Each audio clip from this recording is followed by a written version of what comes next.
Welcome to Season 4 of the Knack for Business podcast. Sponsor mention. If you're thinking about building wealth through real estate and business assets, the Property Wizard podcast breaks it all down in plain language.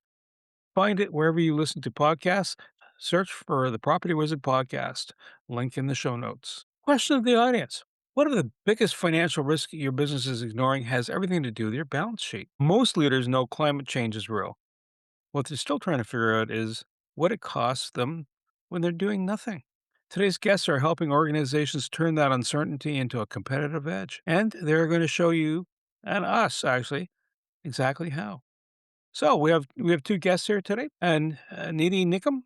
She spent her career at the crossroads of climate and finance. She's worked inside banking, energy, and infrastructure, helping organizations measure risk, find opportunities, and build a path to net zero that actually fits how they run their business.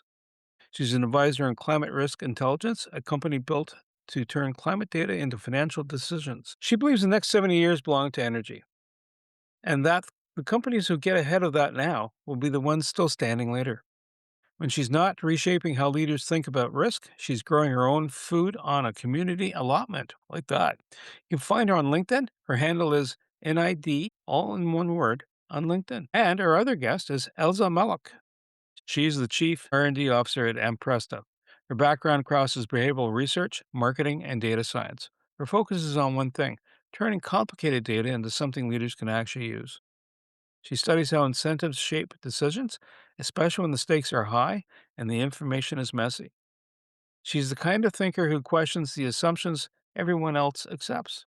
She recently reminded herself that curiosity does not kill the cat. The full saying is that satisfaction brought it back. That is how she approaches her work, and you can find her at ampresta.com, and it's spelled AMPRESTA.com, or connect with her on LinkedIn at Ellza Malak, ELLZAMALOK. Ladies, welcome. It's a pleasure to have you here today. Thank you so much for being here. Ellza, do you have a favorite quote or saying you want to share? So my favorite quote is by Ralph Waldo Emerson. It goes, every individual is a unique expression of a collective conscious woven into the fabric of society. And I'm such a big believer in how we impact each other dynamically and how that informs information. And I've known this quote for over 25 years at this point, and it still resonates before I even got into behavioral science. So it's one that kind of sits actually on my board because it resonates so well. Edie, how about yourself? Do you have a quote that just goes, aha, here we go? Not a code, but yeah, I strongly believe that next 70 odd years are all dedicated to energy and energy alone. And there was once a time when information technology sucked away brains from all other sectors and brought talent under one roof. And what has that led to do is what we're seeing in AI. That was the starting point of bringing everybody into IT. And I think now is the starting point of getting everybody in the energy sector, I would say, because the next 70 odd years are dedicated to building all the fundamental new ways of not only generating energy from renewable sources, but also from low carbon energy and the energy transmission and distribution systems. And obviously, the most important of all, the battery storage solutions. And I think it's going to be a very STEM related field going forward. So if any of your audiences are hearing this, I would say build your career in energy. Wow, battery storage, I think is going to be the big one. Creating it, but also keeping it too.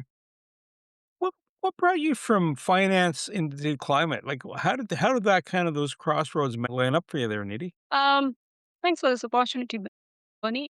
I've worked in banking especially in the credit risk space, especially in institutional lending. And that sort of teaches you a few things, You learn a lot of horizon scanning for risk and emerging threats and opportunities.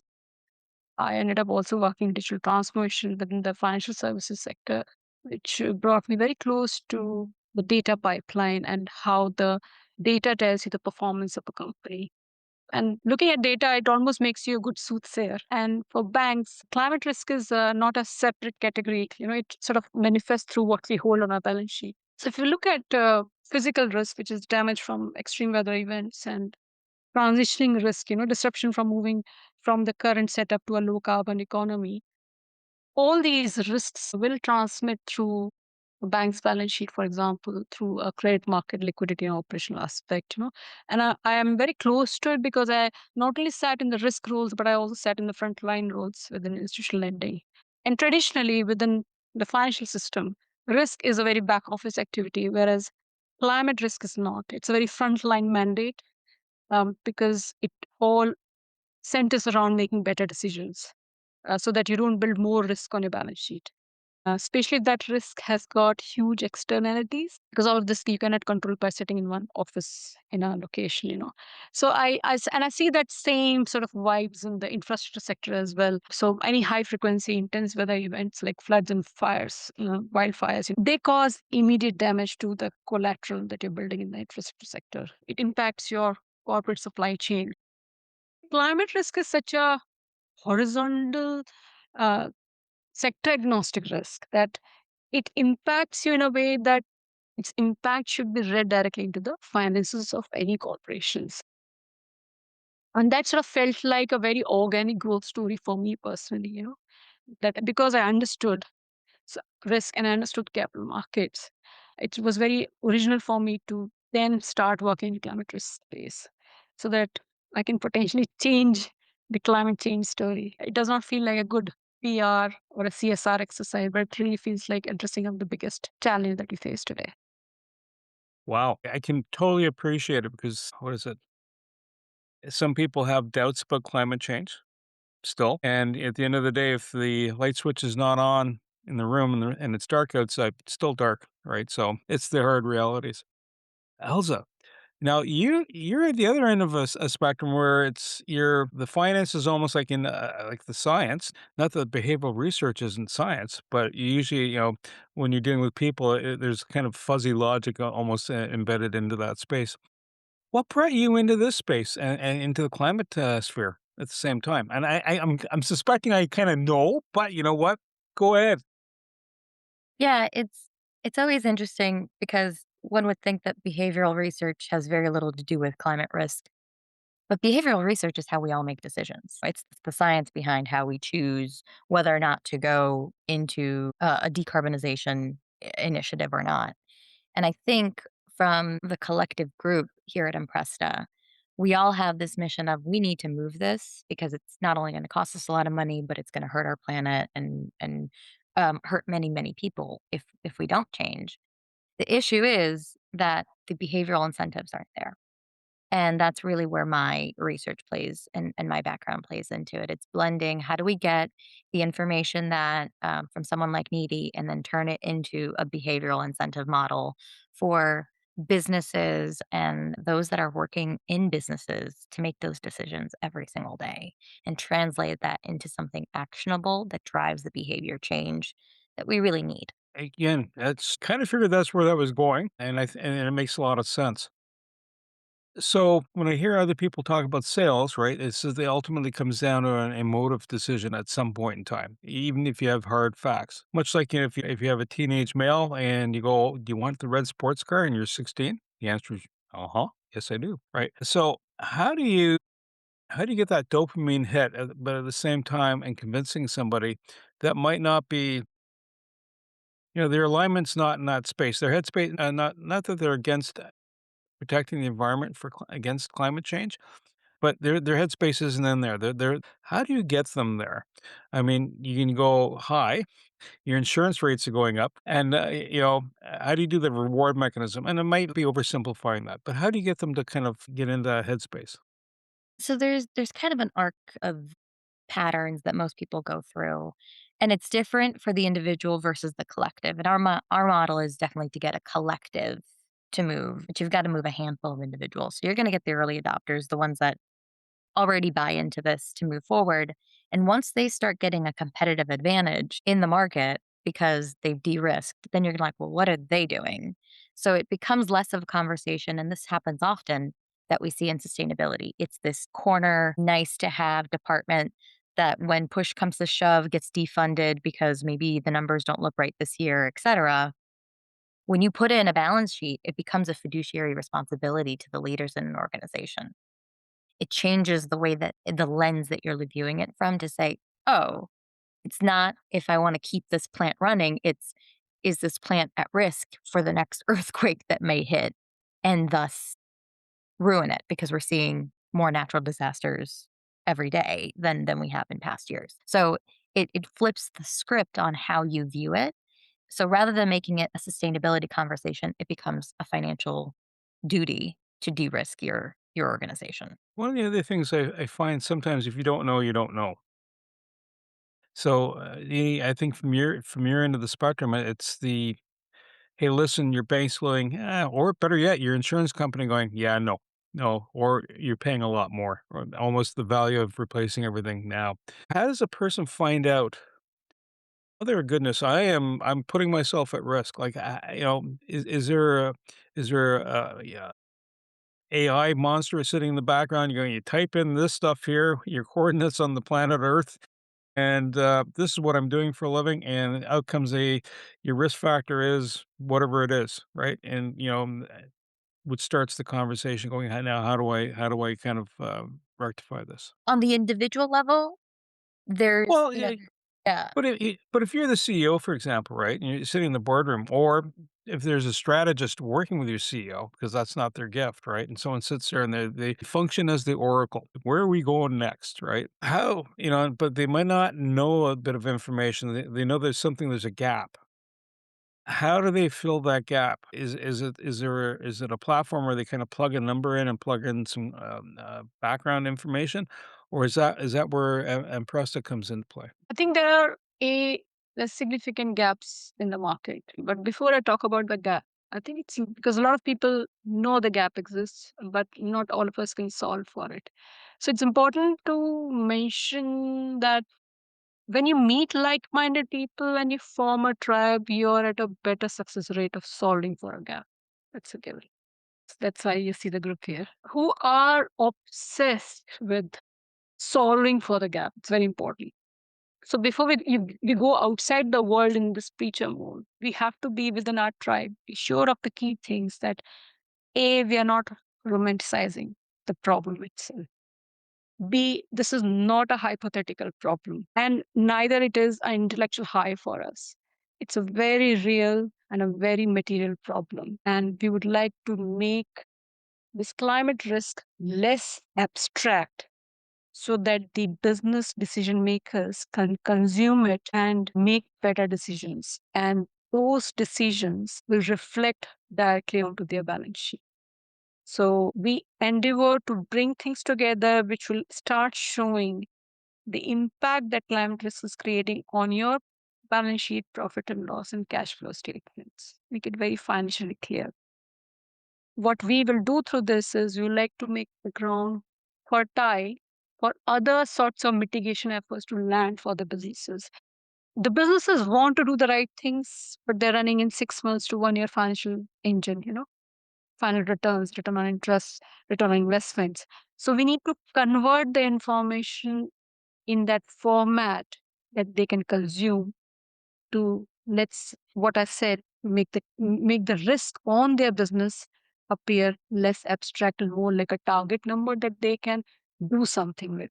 So we are going to be the enablers to make that happen and not do what others are doing, which is creating more reporting burden, I would say. Right, Elsa? Yeah, absolutely. I think part of it is I'll use a really good example of how our carbon performance scorecard operates in the real estate space. There's a lot of unknowns, even though the real estate space actually has a good chunk of data. It has financial data, it has insurance risk data because they calculate a lot of that.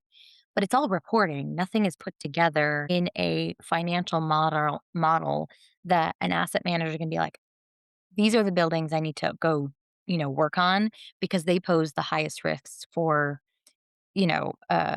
deterioration in a particular area, et cetera. And then for us to give you a monetary number of some of those potential savings across insurance, across retrofitting, and just across de-risking that asset from getting undervalued, that is where Needy's talking about it becoming tangible. So now you have the information in the language that you speak as an asset manager or a chief investment officer to say, okay, these are the priority buildings that perhaps generate me the most amount of revenue, but are eating up my profits because of X, Y, and Z, and I can capture some of that profit by doing these investments. And as Nidhi said, most of these organizations run in shorter periods.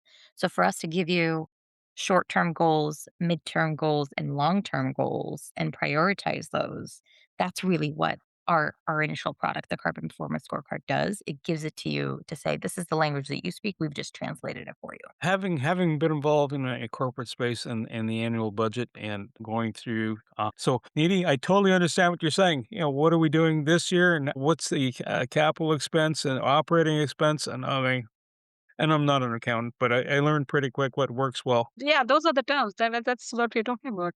And thank you. We did an ROI for a project to put solar panels on a roof of a building, and the CFO at the time, he says, "What's the what's the return on investment? Is it 3 years?" I said, "It's 12."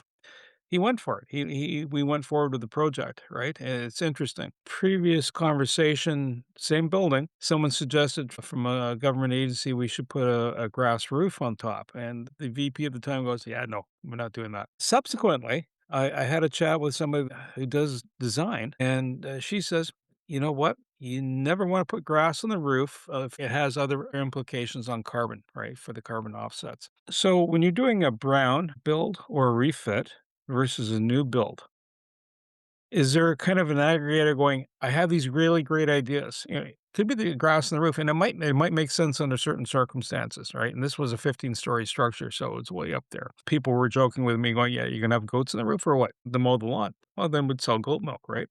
Um, is there a listen, I have all these great ideas. I want to do this project, and I'm about to do either a launch of a new product or a launch of a new building, a new structure, a new series of structures, or even a supply chain.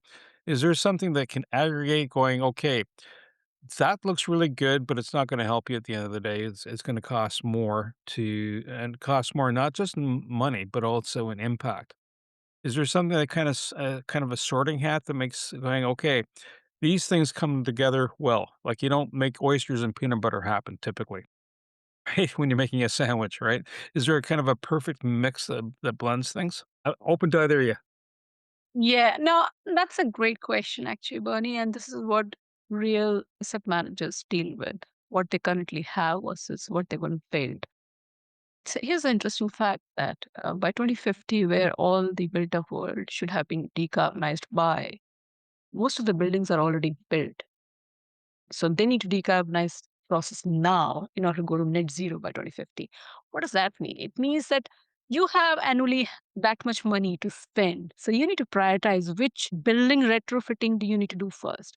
But in order to open the purse strings and start spending money, you need to have a baseline of how much does it take to decarbonize a certain building, which means do you even know how much is the current embodied and operational carbon impact or footprint of a certain building. When was the last time you did anything to upgrade any of the infrastructure which related to energy consumption and escape of emissions from a building? How is the water management and the waste management, which contributes to a lot of these greenhouse gases? So those then become strong data points, and our model will tell you which is the asset that you need to focus on when. So it sort of takes away that decision making around, oh, I've got all these 120 buildings in my portfolio. Where do I start? Well, we'll tell you in the next 3 years, focus on these. And the year after, focus on those. And on the immediate ones, probably they're going to be stranded assets. So hence, try to think of getting rid of them in due course in time. Because one of the things that is parallelly happen, and Elza knows a great deal about this, is the carbon risk on taxes increasing day by day. How much a building produces from in terms of its emissions on embodied carbon and operational carbon has a direct impact on how much taxes you'll pay for keeping that asset in your portfolio. And that's a strong reality. You obviously know that you have got only limited amount of funds to spend on retrofitting something. You need to plan it accordingly. And the platform allows planning capability. Yeah, and as far as like specific tactics, are there standard ones? Kind of like I'm assuming you're kind of getting to the like lead or any of these other standard practices.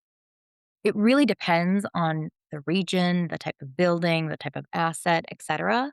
The beauty about the model is that you can kind of enter that information in and then you can say, "Ah, this is what gives me the maximum impact in the period of time," as opposed to investing in it and then hoping for the best. You can kind of pre plan, as Nidhi's talking about, and say, this is what I'm expecting, and work with your chief sustainability officer or your sustainability team and say, these are the things that we want to prioritize. Let's find the best partners and providers for these services. And they may have new technologies that the system can then kind of say, well, the average is X, but this provider does better than X. Now your numbers are better. It gives the people who are making these decisions the control and the ability to say, yes, these are the assets I'm working on. And then this is the blend of decarbonization solutions I'm going to put into it. And one building may look completely different from another, just depending on what type of solution is being embedded into it. You said something interesting, a chief sustainability officer. So is that what you folks do? Then you become the fractional option of that. Is that something that's prevalent? Do you see that happening a lot? Do you see is it only large corporations, but it's kind of like to other people, it's a gap that they don't know they have. No, that's generally a hat. Sorry, that's generally a hat that someone wears in a corporate setup. If you start breaking it down to smaller setups, you won't even have a CSO, a chief sustainability officer. You generally have a handful of people who are in the C-suits. Um, we don't exclusively talk to CSOs. Our product will, the platform will not. It will talk to the C-suite, the more decision makers like the CEO and the CFO. Ideally, yes, the CFO should be looking into the outcomes on the platform. Chief sustainability officers have bigger sustainability mandate, but they may not always have the purse to spend the money. And our platform goes knocking on the door of people who are the money decision makers. Yeah, it definitely enables the CFO to make the decision. And the chief sustainability officer is more around the how. So once you get to how are we gonna we've decided to decarbonize this particular asset or our company as a whole, this chief sustainability officer has this wealth of knowledge on how to make that happen. But you've got to make the C-suite, specifically the CEO and CFO, have to commit to it mentally first before you get into the how. Okay, Elza, howdy. Do you look at him and go, look longingly and deeply into my eyes and follow my trance? How do you bring him there? I know you don't do that, but because it's all it's the behavior. But how do you bring them into that light? Well, I mean, one of the easiest ones is you make it part of their responsibilities. And if it's already an existing responsibility, like chief financial officers almost always have the risk responsibility, the risk mitigation responsibility. If this now says, I have a blind risk that I wasn't aware of before, because I thought it was just a reporting mandate to the government where I had to fill this out, and that was that's a responsibility of the chief sustainability officer. But now I realize my influence impacts that, and I could save X amount of dollars, or I could de-risk my organization that potentially saves me on insurance, helps me save some or recoup some of that profit. Now I have control over it because it's my fiduciary responsibility to make this organization as profitable as possible. Or if I'm the CEO in that suite and I'm saying, "Oh, well, we didn't invest in X, Y, and Z, and now we're potentially missing a market that my competitors are already tapping into." Now it becomes my responsibility. So that's really the heart of Impresta is it monetizes, it reframes how climate risk is viewed as not this climate risk and decarbonization are always going to be do good initiatives. There's just also a profitable initiative. And there's that blind gap that a balance sheet doesn't show. As you're mentioning this and you're going, "Hi, you doing a good thing," or it's a profit in the balance sheet. Is there a ripple effect of other outcomes that are that may not be it won't translate well. It'd be like when you're meeting somebody for the first time and, you can stand up and you can stare at 2 faces and they'll go, "Hi, my name is," right? But if you smile, right, it helps, right? There's a ripple effect, that happens from the communication. Do you find that there's a ripple effect when a company has done and going, "Hey, we can do this, and it's gonna help us with our finances, and, we're not maybe prevent the, do the butterfly effect. We're not gonna have a typhoon or a hurricane roll through here."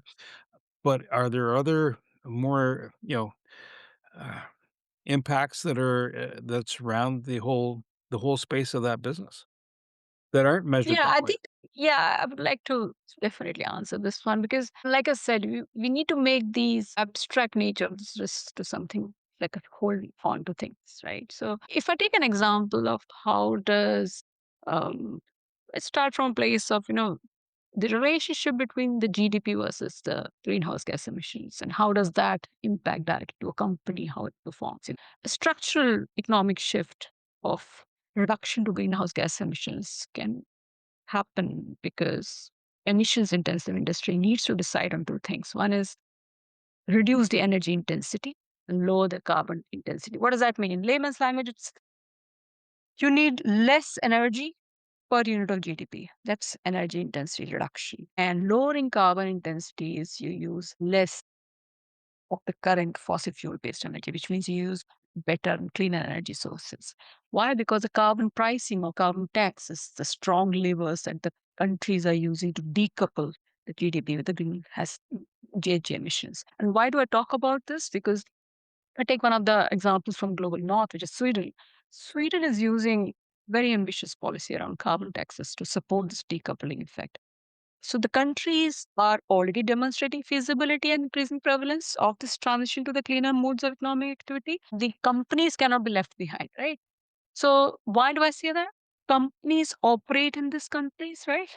So how do they become more sustainable and get to their profitable goals?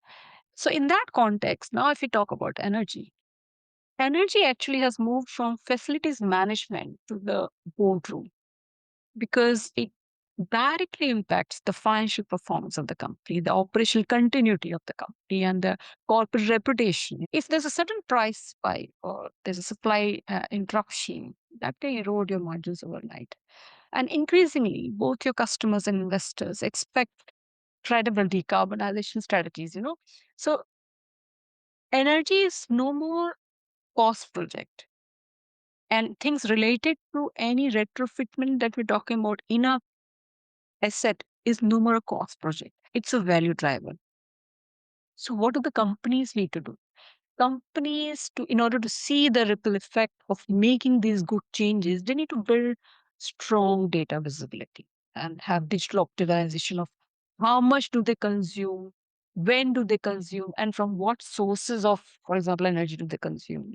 They need to build tangible response mechanism to reduce their exposure to peak performance of pricing of around energy supply. uh, Especially the energy intensive sectors, they have the leverage to build on-site energy production and battery storage. There's another interesting thing around just on the energy side of thing, that the gas prices are high and the gas turbine is under supply. So if you look at the horizontal scanning of this impact, change is coming.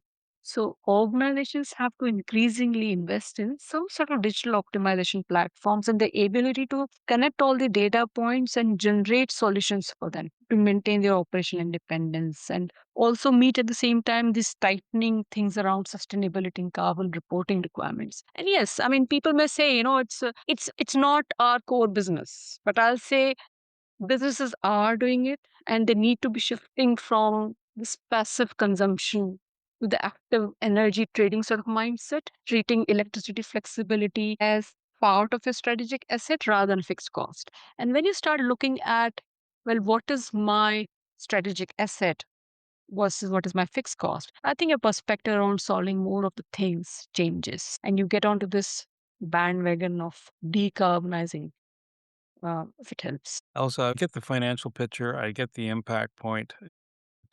Is it is the decision that people are making from a business perspective, it fear-based or is it a feel-good basis? Which is stronger? At the end of the day, what makes the bell ring the loudest? And I see the light. Let's go this way. Or whatever it is, or the fresh wind. Behaviorally, in businesses, fear based or risk based decisions are the ones that are made first and always kind of the knee jerk reaction. It's one of the reasons why anytime, and you see this in B2B all the time, if you lead from a opportunity mindset, you're only going to get those that have an opportunity mindset. But most businesses, especially if a CFO is signing off on something, they lead from a de-risk model because their shareholders require them to think that way. They are the last stop when it comes to financial failure of an organization. So that's always a component of it. It's the reason why we're starting with risk first and not opportunity. But most organizations today operate from a risk mindset as opposed to an opportunity mindset, especially the bigger ones where they've gotten big enough that failing is not really an option. We see that with Spirit as they were too big to fail, but then the problem just became too big for them to even handle. So those are some of the things that we bake into our behavioral incentives when we say this is the carbon performance scorecard. In the future, as our organization grows and our product line grows, we will work on like here's some low hanging fruit of opportunity capture or value creation if you're in the private equity space. But we always are going to start with risk because people make decisions on or have a reactive emotion to de-risking something, not losing something, as opposed to gaining something new. Poly-crisis mode. Nidhi, are Hmm. we in a poly-crisis mode globally? And what is a poly-crisis? Bernie, poly crisis means so many things getting together and spoiling the party, actually. There's obviously carbon emissions as a giant big problem. Then there's depletion of natural resources and nature as such. And then there is the third part of it, which is it's called polycrisis. The third one is huge amount of pollution that we're dealing with. You know how we talk about microplastics, that it's everywhere. It's in the placenta now. So it's too intrusive and too abrasive. But this is also a very numerical thing to measure, actually. What does that mean? A polycrisis means that there's a constantly so much entropy in the system because the system is failing and the resistance to maintain the status quo is so high, creates more entropy. So we are in the self feeding loop, instead of not able to break out of it. And if you pick up on the uncertainty index currently, and there's an index which is monitored in the world, it's through the roof. It's through the roof last year, it's through the roof this year. So, what does that mean? In such a world which is very hard to predict and the externalities are too wide, I would again draw down to the same conversation around when so many things are going wrong, you need to come back to the basics, decouple. Decouple your biggest source of crisis, which is emissions, from the very economic activity that we do. Because we are a very energy hungry planet. What would never change is our desire to use more and more energy. But how we use that energy, from where does that energy come, has to change. And that can only happen if we use the levels of reduce the energy intensity, reduce the carbon intensity, so that the business operations can be free from this pressure. If you sort of lift the hood in a business situation, you need to understand what underpins this operations to make them profitable. And that's the thing which we try to solve for. As I said before, to make the risk mostly, which is a bit of an abstract thing, we want business to address that which is not so abstract. So we convert that risk into a favorable cousin, which is less abstract, which is like Elsa spoke earlier. If I tell the business that the income is disappearing, it'll get their required attention, right? Because now there's a number, there's a source for it, and there's a target position to go to. Climate risk actually gives you a lot of levers around cost efficiency and avoidance of problems so that you can get out of this polycrisis mode. You cannot continue to function as a business how you did for so many years. And time is against us in this. But unfortunately, the world has started solving for this problem from a reporting perspective. Now, tell me one thing, if you're driving a car and this problem is in the engine, and equate that to the core of the business, you would want to open the engine itself, but not look at the tailpipe, right? And the tailpipe is a euphemism I'm using for reporting. We're telling the entire business world to start reporting. Yeah, that's great. You need to report, but before reporting, just don't to do a tick box exercise. Go and measure the things which this there are two things in materiality. One is what you as a business do create an impact on the world versus what the climate change is doing an impact on you as a business. That's the core essence of trying to understand what you should spend your energy doing. You know, especially in this conversation when we talk about Ampresta, we are not in the business of this archaeological fact finding mission that we tell you what all is wrong in your balance sheet when you're already buried. We intend to give you calculated profits and losses based upon what we measure for you so that everything is very tangible. Otherwise, it's very difficult to get out of the polycrisis mode. You will continue to feed the same systematic things which are systematically wrong, the perceivable future. But you know what, Bernie? We all need to not just solve for big, profound problems because it looks like a big challenge, but also because we need to become good grandparents. We need to leave enough on the table for the future generations to have an affordable life on this planet and not just consume everything in one go the way we are running. And all of this lies back into how the business is run in this world. We create so much of economic productive outcome, and we are brilliant at doing that. And we can actually do it in a more profitable way, choosing the sustainable way. And to do that, we bring in the climate risk intelligence into your decision making skills. Because once you see that target number, you cannot just close your eyes and say, no, I'm against this. This is an ideological difference. It's not. That's a number on your balance sheet. You cannot not make anything about it. Elsa, one of the things I'm understanding from Nidhi's comment, it's a legacy, right?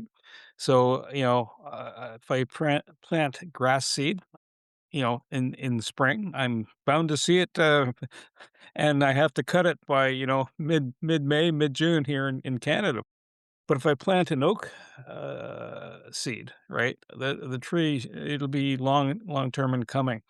And, 80 years down the road, it'll be there. It'll be, assuming there's rain, there's, sustenance and so forth. How do you get people to change that mindset? It could be the CEO, it could be the CFO, it could be the C-suite, or it can be, "Hi, I'm a solopreneur, I'm starting." What do you suggest for them to get their headset wrapped or their mindset wrapped around that construct, that going, "Yes, I have an immediate goal. And the ripple effect is, 20 years, 30 years down the road, I'm not leaving a stain, I'm leaving something that's growing." Yeah, I think it's because our financial metrics are run on such a short term model. As Needy said, if you can bring that polycrisis analysis paralysis mindset down, and now you have a sense of control, the idea of looking for legacy becomes much easier because you're not tackling problem after another. If you are a business that has maybe multiple plants and one got hit by a tornado, like we know has been happening a lot here, and I'm in Chicago, so the Midwest is riddled with them. Another one has been flooded because of a hurricane, etc. You're just dealing with crisis after crisis, and you're constantly in that high cortisol level, even as a person. You're just like, yet another thing. But if you have control over that, like we are going to do X, Y, and Z, these very tangible things, you actually now have the opportunity to think about legacy as opposed to right now where many of them are just in such a crisis mode that they can't think about legacy. It doesn't give you the option. It's the equivalent of, a person being homeless and then they're going to be like, what am I going to do for my grandchildren? I'm just trying to think for today and how to get to a shelter. That's the level that we're trying to kind of work through. And we want to create space for that legacy thinking as opposed to just having this, and a lot of sustainability initiatives do that. They have this wonderful, amazing idea of where the future could be, but it's very romanticized. And for us to get to tangible, we have to kind of crawl before we can walk, before we can run. And that's how our model is built, is like, this is what you get today. And then in the future, you can think a little bit more midterm. And then after that, you can think super long term. You can think about where to plant the oak trees, but you got to plant the grass first. We've got to have some fertile area for you to think about as opposed to, fire after fire, especially if you are in that C suite where we live in a very uncertain area, very uncertain times, where you're constantly planning how to mitigate that. If you have one more lens to look at, like, oh, okay, I'm going to mitigate these three pieces of risk through these solutions because I have a clearer understanding of how my balance sheet works with climate intelligence that gives you the space to think about it. So, So, question to the both of you then. New technology, new ways of making things better.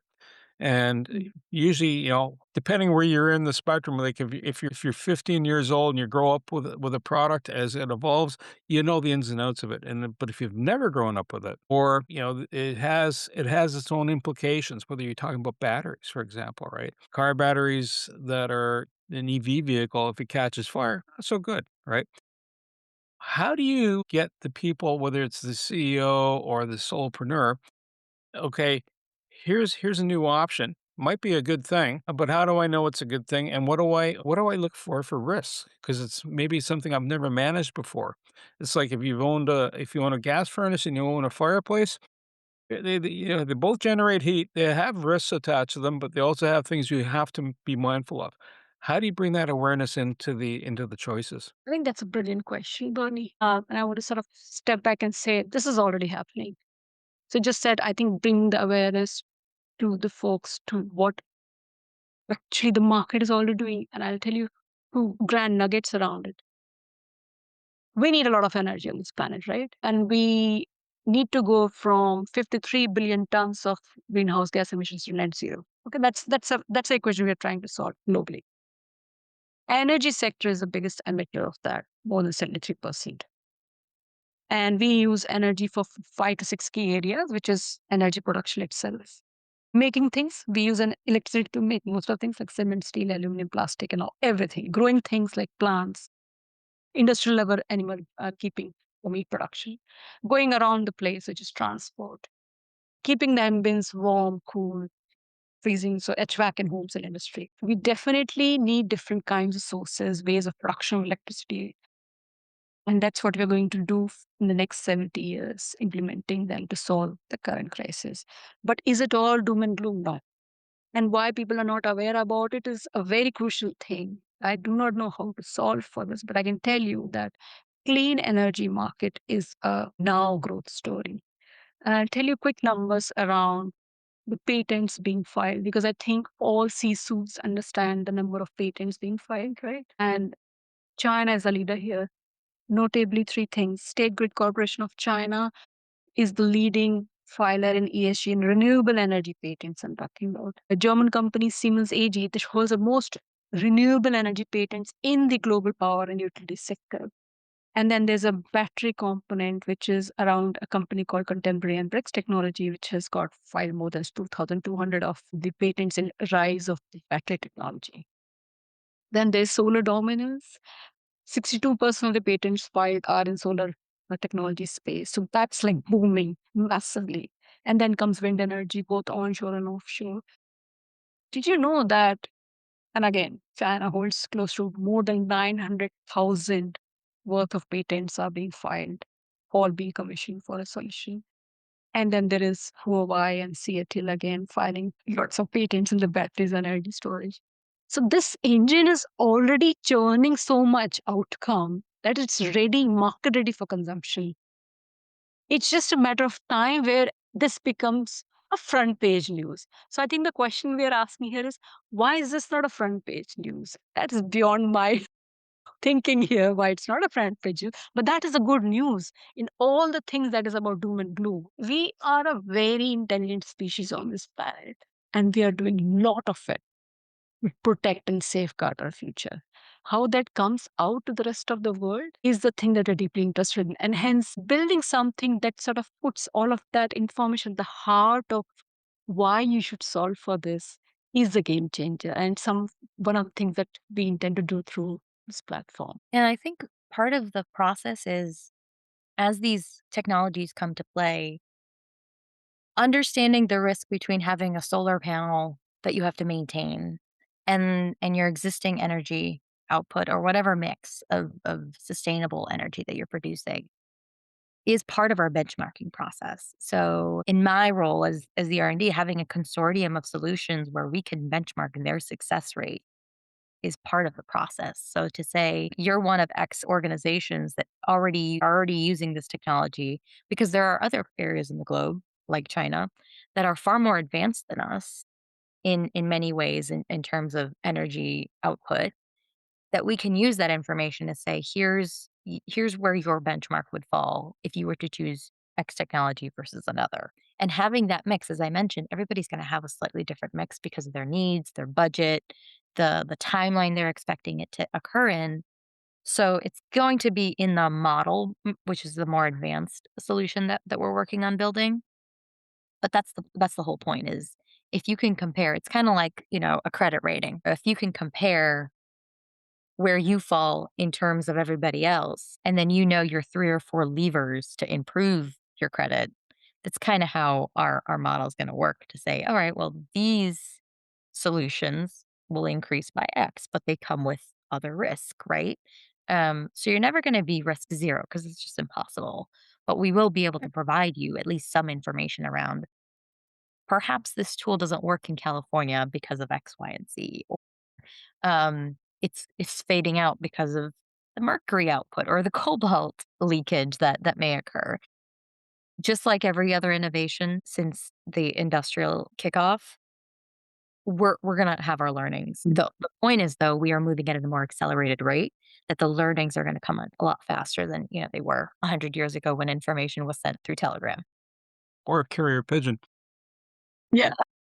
Ladies, I want to say thank you so much. And, to our listeners, connect with Nidhi and Ellza at ampresta.com. That's spelled AMPRESTA.com. And if this conversation has tweaked your interest in how you can improve your business and how the overall operation can be improved, whether it's you coming in from a opportunity mindset or a oh my gosh, I gotta cut corners and efficiencies and risk aversion, reach out to them. They can meet your needs in this particular space. I want to say a big thank you to Subi Joseph, who's the CFO and also involved with Ampresta, and making the introduction between Nidhi and Ellza to the Knack for Business community. So again, just to remind you, if you're looking for having success to something that's coming to you, whether you want it or not, you want to stay competitive, you want to stay active, reach out to these folks. And ladies, thank you so much for being here. To reach us, we're at knackforbusiness.com. That's NACK, the number 4, business.com. And use our chatbot to find out about more episodes. Just look for the question mark and just type in your questions or even book a call. Everything you heard today is for educational purposes only. It's not professional advice. Before you act on anything, talk to a certified expert in your area. Your accountant, your lawyer, someone who knows your situation. We share perspectives. You make the decisions. Want more? Head over to blog.knack4business.com, packed with practical episodes on AI, marketing, leadership, and growth. No fluff, just the good stuff. Subscribe while you're there. Until next time, keep building.